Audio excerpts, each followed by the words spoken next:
আসসালামু আলাইকুম ওয়া রাহমাতুল্লাহি ওয়া বারাকাতুহু।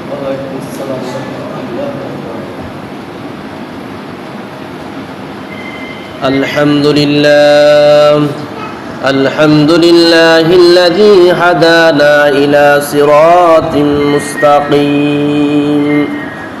والصلاة والسلام على أشرف الأنبياء محمد وآله وأصحابه أجمعين. فأعوذ بالله من الشيطان الرجيم. بسم الله الرحمن الرحيم.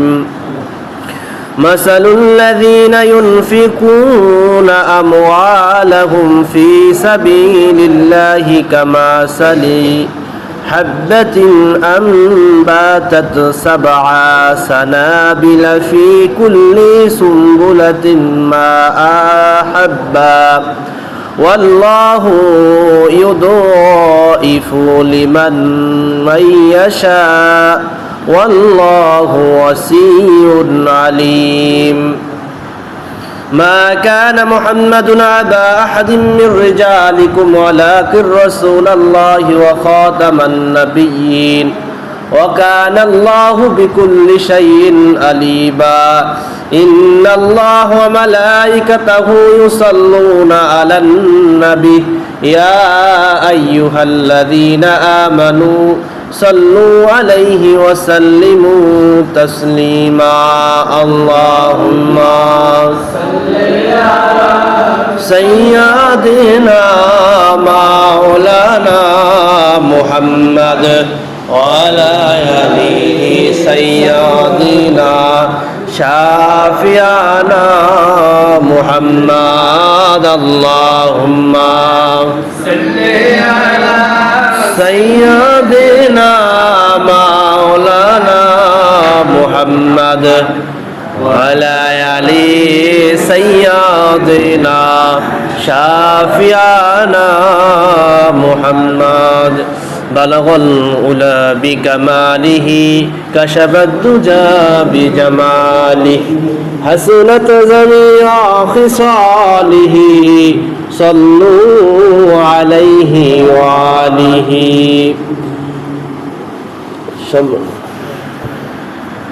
মহান আল্লাহ তাআলার নিকট লাখ কোটি শুকরিয়া জ্ঞাপন করি এর জন্য।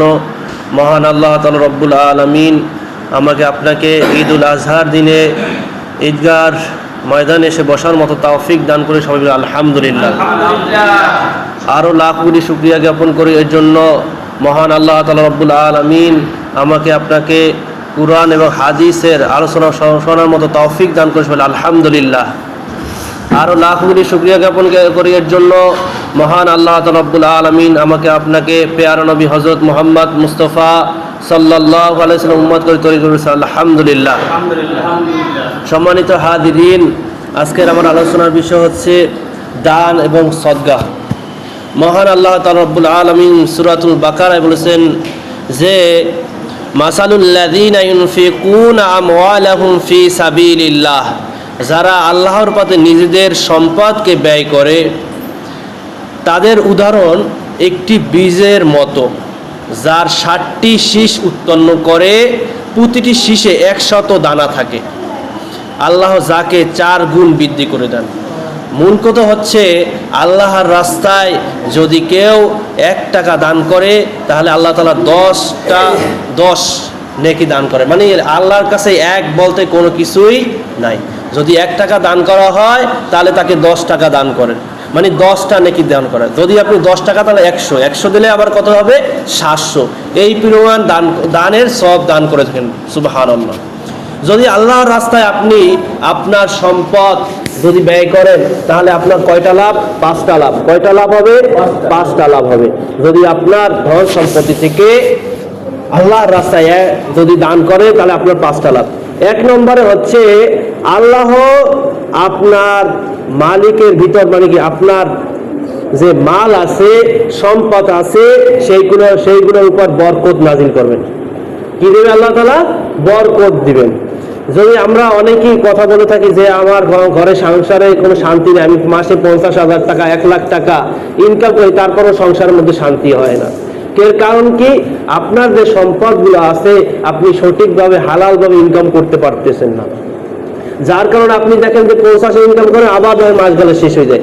আবার দেখেন আপনার মতো একজন মানুষ, সে মাথার ঘাম পায়ে ফেলে ইনকাম করতেছে, 4 মাসে গিয়ে 5,000 টাকা, 3,000 টাকা, 7,000 টাকা, সেতেও তার সংসারে আল্লাহর রহমতে ভরপুর থাকে। কিন্তু যদি আপনার এত টাকা ইনকাম থাকলে সংসারে শান্তি নেই, যদি আপনার টাকাটা সলিড হয়, তাহলে আল্লাহ তাআলা আপনার সংসারে খাস রহমত বর্ষণ করবে। নবী করিম সাল্লাল্লাহু আলাইহি ওয়াসাল্লাম বলেছেন, মান জাআ বিল হাসানাতি ফালাহু আশরু আমসালিহা। যদি কেউ আল্লাহর রাস্তায় 1 টাকা দান করে, তাকে আল্লাহ তাআলা 10 টাকা দান করার মতো সওয়াব দান করে। সুবহানাল্লাহি ওয়া বিহামদিহি। এবং দ্বিতীয় নম্বরে, যদি কেউ তার ধন সম্পত্তি থেকে আল্লাহর রাস্তায় দান করে, তার হায়াতকে দারাজ করে দেবেন, মানে হায়াত বাড়িয়ে দেবেন। আমরা কি করি? যখন আমরা সবাই যে আল্লাহ আমার মৃত্যু দিলে তাড়াতাড়ি দিয়ে সুস্থ স্বাভাবিকভাবে মৃত্যুবরণ করতে পারি, আর আল্লাহ বলতেছে, যদি আল্লাহ রাসূল বলতেছেন, যদি তুমি আল্লাহর রাস্তায় 1 টাকা দান করো, আল্লাহ তাআলা তোমার হায়াতকে বৃদ্ধি করে দিবেন। সুবহানাল্লাহ। কারণ কি? তুমি যদি এই পৃথিবীতে 1 দিন বাড়তি বাঁচতে পারো, তাহলে তুমি কি করতে পারো? আল্লাহ তাআলার ইবাদত বন্দেগী করতে পারো, আল্লাহ তাআলা যে আদেশ করেছে সে মান্য করতে পারবা। তাহলে এর বিনিময় হয়তোবা ওই 1 দিনের বিনিময় আল্লাহ তাআলা তোমাকে মাফ করে দিতে পারেন। সুবহানাল্লাহ। 3 নম্বরে, যদি কেউ আল্লাহর রাস্তায় দান করে, তাহলে আল্লাহ তাআলার সকল বিপদ থেকে তাকে মুক্তি করবেন। সুবহানাল্লাহ। যদি কেউ দান করে, তাকে সকল বিপদ থেকে আল্লাহ তাআলা মুক্তি করবেন। তাহলে আমি এই কথা বলতে, যদি কেউ 1 টাকা দান করে, তাহলে যদি সে যতই বিপদকে আল্লাহ তাআলা রক্ষা করবেই। যদি আপনাকে কেউ গুলি করে মারতে পারবে না, এমনি ভাবে কোনোভাবে কোনো পথ অবলম্বন করে আপনি মারতে পারবেন। যদি আপনি এই দিনে 1 টাকা দান করে থাকেন, এই উসিলায় আল্লাহ তাআলা আপনাকে এই বিপদ থেকে মুক্তি দান করবেন। এই কথা আমার কথা না, এই কথা রাসূলুল্লাহ সাল্লাল্লাহু আলাইহি ওয়াসাল্লামের কথা। যদি কেউ 1 টাকা দান করে, তাহলে তাকে বিপদ থেকে তাকে সেই দিন আল্লাহ তাআলা মুক্তি লাভ। এবং আর কি করবেন? আরশের অধিপতি আল্লাহ তাআলা খুশি হয়ে যাবেন। এবং আর কি করবেন? যে ব্যক্তি দান করবেন, তার যে আত্মীয় স্বজন আছে যারা মৃত্যুবরণ করছে, তাদের জীবনের সকল গুনাহ মাফ করে দেবেন। সুবহানাল্লাহি ওয়া বিহামদিহি, সুবহানাল্লাহি আযীম। বুখারী শরীফের এক বর্ণনা আছে, এক আল্লাহর বান্দা, সে গোপনেও দান করতে এবং সবার সামনে সম্মুখেও সে দান করতে। একদিন সে চাইলো যে আমার যে সম্পদ আছে সেখান থেকে আমি কাউকে দান করব। এখন দিনের বেলা না করে সে গোপনে দান করবে। তার জন্য রাত্রিবেলা অনেক গভীর রাতে সে বের হয়েছে। বের হয়ে গেছে, একজন আমরা যে চাদর মুড়া দিয়া সামনের দিকে দৌড়াইতেছি, সেইটা দেখার পর লোকটি যাইয়া সেই লোককে থামাইছে, যাই বলতেছে, থামাইয়া তাকে দান করার যে চিন্তা করছে, সেই টাকাটা তাকে দিয়ে সে চলে আসছে। ঘরে চলে আসার পরে সে বলতে, আলহামদুলিল্লাহ, আমি আল্লাহর রাস্তায় কিছু দান করতে পারছি, আমি খুশি।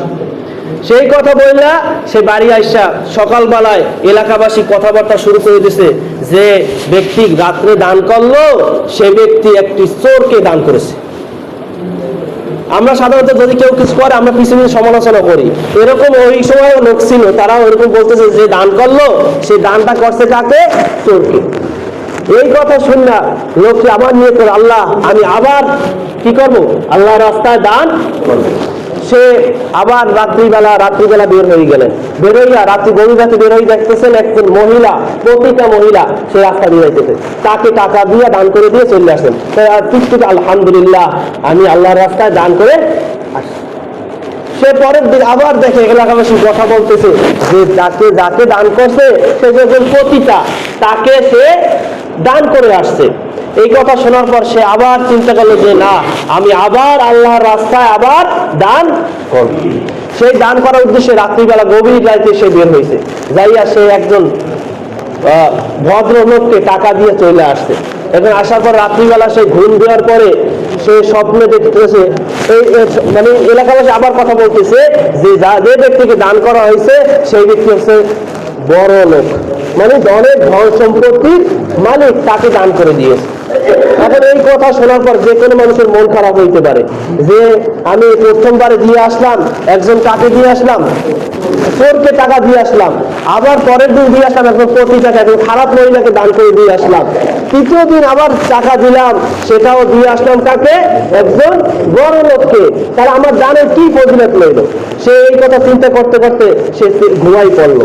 ঘুমাই পড়ে দেখে ঘুমো অবস্থায় স্বপ্ন দেখতেছে, হে বান্দা, তুমি কাকে দান করেছো, প্রথম দিন যে চোরকে দান করেছো চুরি ছাড়িয়ে দিছে, সুবহানাল্লাহ। এবং দ্বিতীয় দিন তুমি যাকে দান করেছো সেই প্রতিটা মহিলা সে প্রতিটা বৃত্তি ছেড়ে দিয়েছে, তৃতীয় দিন তুমি যাকে দান করেছো সেই বড় লোক সে চিন্তা করছে আমি এত ধন সম্পত্তির মালিক হওয়া সত্ত্বেও আল্লাহর রাস্তায় একটা টাকা পরিমাণ দান করি না, সেখান থেকে তওবা করিয়া সেও কইতেছে কি আমি আল্লাহর রাস্তায় সব সময় কি করব, দান করব। সুবহানাল্লাহি ওয়া বিহামদিহি সুবহানাল্লাহিল আযীম। মানে সে বলতেছে যে একজন দান করলে আল্লাহ তাআলা তার দানকে কখনোই কি ফিরাইয়া দেয়। আন জাবির ইবনে আব্দুল্লাহ রাদিয়াল্লাহু তাআলা হতে বর্ণিত قال, জাবির ইবনে আব্দুল্লাহ হতে বর্ণিত তিনি বলেন, মা রাসূলুন মা সাইনা রাসূলুল্লাহ সাল্লাল্লাহু আলাইহি ওয়াসাল্লাম শাইউন কাতুন ফাকালা লা, রাসূল আকরাম সাল্লাল্লাহু আলাইহি ওয়াসাল্লাম কোন বিষয় প্রশ্ন করলে তিনি কখনোই আমি পারি না সে কথা বলতে না। এবং রাসূল আকরাম সাল্লাল্লাহু আলাইহি ওয়াসাল্লামের কাছে কোনো কিছু থাকলে দান করলে আপনি যদি কেউ কোনো কিছু চাইতেন তখনও কখনোই সে বলতেন না আমার কাছে নাই। এক বর্ণনায় উদাহরণস্বরূপ 1469 নম্বর হাদিসে আছে, ওয়ান আবি সাঈদ আল-খুদরি রাদিয়াল্লাহু তাআলা আনহু قال, আবি সাঈদ রাদিয়াল্লাহু তাআলা আনহু বর্ণিত তিনি বলেন, ইন্না নাসাম মিন আনসার সাহাবারা একটি জামাত নবীর কাছে আসলো। কারা আসছে? আনসার সাহাবারা নবীর কাছে আসলেন। সাআলু রাসূলুল্লাহ সাল্লাল্লাহু আলাইহি ওয়াসাল্লাম, সকলে মনের চাহিদা অনুযায়ী নবীর কাছে চাইতে থাকলেন। তারা একসাথে অনেক লোক আসছে, আয়েশা বলতেন নবীর কাছে এসে আমার এইটা দেন, আরেকজন আমার এইটা দরকার এই কথা বলতেছিল। এই হাদিসের বর্ণনাকারী আবু সাঈদ খুদরি রাদিয়াল্লাহু তাআলা বলেন ফাআতাহুম, এরা যা যা চেয়েছে নবী তা দান করে দিলেন। যে কতজন জামাতবদ্ধ হয়ে আসছে নবীর কাছে চাইতে, তারা যা যা চাইছে নবী সাল্লাল্লাহু আলাইহি ওয়াসাল্লাম তাদেরকে কি করে দিয়েছে, তা দিয়ে দিয়েছে। সুম্মা সাআলু, এরা আবার নবীর কাছে চাইলেন, একবার চাইছে, তারপরে যা চাইছে সবকিছু দিয়ে দিয়েছে। তারা পরবর্তীতে দ্বিতীয়বার আইসা নবীর কাছে আবার চাইতেছে যে আমাদের এই কিছু দরকার, আমাদেরকে আবার দান করেন। এই নবীর কাছে আবার দান করে দিলেন। এই তৃতীয়বার লোকেরা আবার এসে বলছেন সুম্মা সাআলু, তারা নবীর কাছে আবার চাইলেন, ফাআতাহুম, রাসূল সাল্লাল্লাহু আলাইহি ওয়াসাল্লাম তাদেরকে দান করে দিলেন। হাত্তা মা আমাতা ইনদা, এক পর্যায়ে নবী করিমের কাছে আসলে মাল ছিল সব তা দান করে দিলেন। তার কাছে যত সম্পত্তি ছিল নবী করিম সাল্লাল্লাহু আলাইহি ওয়াসাল্লামের কাছে সব সে দান করে দিয়েছেন। ওয়ালা নবী সাল্লাল্লাহু আলাইহি ওয়াসাল্লাম লা ইয়াকুলু ইনদি মিন খায়রিন ফারাহুম, শোনো নবীর কাছে যত মালামাল থাকে সেটা আমার কাছে থাকে, তোমাদের দান করার পরে আমার কাছে থাকে না।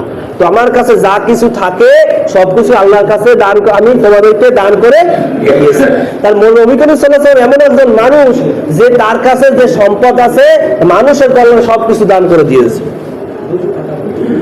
আনাস ইবনে মালিক রাদিয়াল্লাহু তাআলা আনহু বর্ণিত قال, আনাস ইবনে মালিক রাদিয়াল্লাহু তাআলা বর্ণনা করেন, আন্না রাসূলুন সাআলা নবী সাল্লাল্লাহু আলাইহি ওয়াসাল্লাম ওয়ানামান বাইনা জাবালান, এক ব্যক্তি নবীর কাছে এসে বললেন, ওগো আল্লাহর নবী, আরবের যে দুইটা পাহাড় আছে এই দুই পাহাড়ের মধ্যবর্তী যে ফাঁকা জায়গা আছে সেই ফাঁকা জায়গার পরিমাণ আমাকে কি দান করেন, ফাঁকা জায়গা পরিমাণ আমাকে বকরি দান করেন। কে আসছে? একজন লোক নবীর কাছে এসে বলতেছে যে এইখান থেকে যে দুইটা পাহাড় দেখা যায়, এই যে ওই যে মদিনার যে পাহাড়গুলো আছে, এই যে পাহাড়গুলো দেখা, এই যে ফাঁকা জায়গা আছে, এই ফাঁকা জায়গা পরিমাণ আমাকে কি দান করেন, বকরি দান করেন। এই বর্ণনাকারী আনাস ইবনে মালিক রাদিয়াল্লাহু বলেন আমি হতভম্ব হয়ে গেলাম। মানে এই আনাস ইবনে মালিক রাদিয়াল্লাহু এর সামনেই নবী করিম সাল্লাল্লাহু আলাইহি ওয়াসাল্লামের সামনেই ছিল। সে হতভম্ব যে এই পরিমাণ সম্পদ নবী করিম সাল্লাল্লাহু আলাইহি ওয়াসাল্লাম কিভাবে দান করবেন। আল্লাহ নবী বলেন ফাআতাহুম ইয়া, লোকটি যে পরিমাণ বকরি চাইলেন সেই পরিমাণ বকরি নবী করিম সাল্লাল্লাহু আলাইহি ওয়াসাল্লাম তাকে দিয়ে দিলেন। সুবহানাল্লাহ। এই যে সাহাবী সে বর্ণনা করতে, সে বলতেছে আমি হতভম্ব হয়ে গেলাম যে একটা পাহাড় আর একটা পাহাড়ের মধ্যে যে ফাঁকা জায়গা আছে, এই ফাঁকা জায়গায় যে বকরি, এত পরিমাণ বকরি নবী করিম সাল্লাল্লাহু আলাইহি ওয়াসাল্লাম দান করে দিলেন, আমি হতভম্ব হয়ে গেলাম। নবী করিম সাল্লাল্লাহু আলাইহি ওয়াসাল্লাম বলেন এই যে দানের ফজিলত, যদি আপনি 1 টাকা দান করে 10 টাকা 10 নাকি 10 টাকা 100 টাকা, তাহলে এই যে নবী করিম বুঝাইতেছে তুমি যে তোমার যে ধন সম্পদ আছে সেটা তুমি কি করো, আল্লাহর রাস্তায় ব্যয় করো। তুমি যদি সেটাও না পারো তাহলে কি করো, ইত্তাকুন নারা ওয়ালাউ বিশিক্কা তামারা। নবী বলেন নিজেকে জাহান্নামের আগুন থেকে বাঁচাও, কমপক্ষে খেজুরের দানা পরিমাণ তুমি কি করো, আল্লাহর রাস্তায় দান করো। কোনোভাবেই তুমি কি করো না, তোমার যদি কেউ হাত পাকে তাকে কি করো না, ফিরাইয়া দিও না। সব থেকে নিকৃষ্ট জায়গা হচ্ছে কি, বাজার, আর সব থেকে ভালো জায়গা হচ্ছে কি, মসজিদ, আর সব থেকে খারাপ কাজ হচ্ছে মানুষের কাছে হাত পাতা। সে তো অভাবে পড়ে আপনার কাছে হাত পাচ্ছে, তখন আমাদের কাছে হাত পাতে মাফ করে দেন, বলে পাঠাইছি। অন্তত আপনার কাছে 5টা খুচরা না থাকে, ভাই আমার কাছে এই 100 টাকা তোর খুচরা, 5 টাকা দাও, আপনার খুচরা দাও, অত কখনোই ফিরাইয়া না দেওয়া। নবী করিম সাল্লাল্লাহু আলাইহি ওয়াসাল্লাম এত দান করছেন, আমরা বান্দাই কেন দান করবো না? সবাই সামনে গেলে কি দান করে দেওয়া। ফামাল্লাম ইয়াজিদ, যে ব্যক্তি খেজুরের দানা পরিমাণ দিতে পারলো না, ফাবি কালিমাতিন তাইয়্যিবা, যদি সে একটা দানা পরিমাণে যদি দান না করতে পারে খেজুর দানা, সে কি করে, সে যেন একটা ভালো কথা বলে। যে ফাবি কালিমাতিন তাইয়্যিবা, সে যেন একটা ভালো কথা বলে। এটার মাধ্যমে সে জাহান্নাম থেকে বাঁচার মাধ্যম হবে। কালিমাতুন তাইয়্যিবা মানে ভালো কথা, যে আপনার কাছে এসে মসজিদের জন্য একটা টাকা চাইতে, আমরা এই কাজ করবো, আমাদেরকে সাহায্য করেন, আপনার কাছে নাই, আপনি বলেন আচ্ছা আমি দেখবো অনেক, এটাও একটা আপনার সদকা হিসাবে গণ্য হবে। আমি না পারি পরবর্তীতে আল্লাহ ইনশাআল্লাহ আমি চেষ্টা করবো। এটা কি আপনি একটা কি দান করতে পারতেছেন না, তারপর আপনি কি কথা দ্বারা বলতেছেন ইনশাআল্লাহ আল্লাহ যদি চায় আমি দান করব, এটাও আপনার সদকা হিসাবে গণ্য হবে। আল্লাহ নবী বলেন লা তাহাকিরান্না মিনাল মারুফিন শাইয়া, সামান্য নেকের কাজকে ছোট মনে করো না।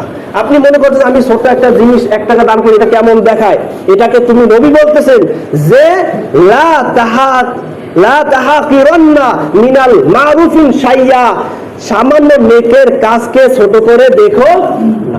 এই ছোট থেকে দান করতে করতে আছে কি হবে, বড় হবে। ওয়ালাউ আনতা ওয়া আখা বিল আজহিল মানে এমন তোমরা একজন ভাইয়ের সাথে, নবী সাল্লাল্লাহু আলাইহি ওয়াসাল্লাম বলেন যে তুমি তোমার ভাইয়ের সাথে যখন কথা বলবে সব সময় তুমি কি করবে, হাসি মুখে কথা বলবে, সেটাও কি হবে, সদকা হিসাবে গণ্য হবে। তোমার ভাই অসুবিধা আছে, তাকে তুমি 1 টাকা দিয়ে সাহায্য করো। তোমার ভাই ওখান থেকে একটা কি করতেছে, একটা বালতিতে করে পাত্রে পানি নিয়ে যাইতেছে, সে তার কষ্ট তুমি একটু ধরিলা উঠাই দিলা, উঠাই একটু সাহায্য করলা, সেটাও কি হবে, সদকা হিসাবে গণ্য হবে। তাই আল্লাহ তাআলা রব্বুল আলামিন আমাদেরকে অনেকের ধন সম্পদ অনেক কিছু দিছে, সেইটা আল্লাহর রাস্তায় দান করার মন মানসিকতা সবাইকে আল্লাহ তাআলা দান করেন নাই। আল্লাহর রাস্তায় সবাই যে আমরা যে হাদিস বর্ণনা করলাম, সেই নবী সাল্লাল্লাহু আলাইহি ওয়াসাল্লামের কাছে যদি কোনো কিছু থাকলে সব দান করে দিতেন।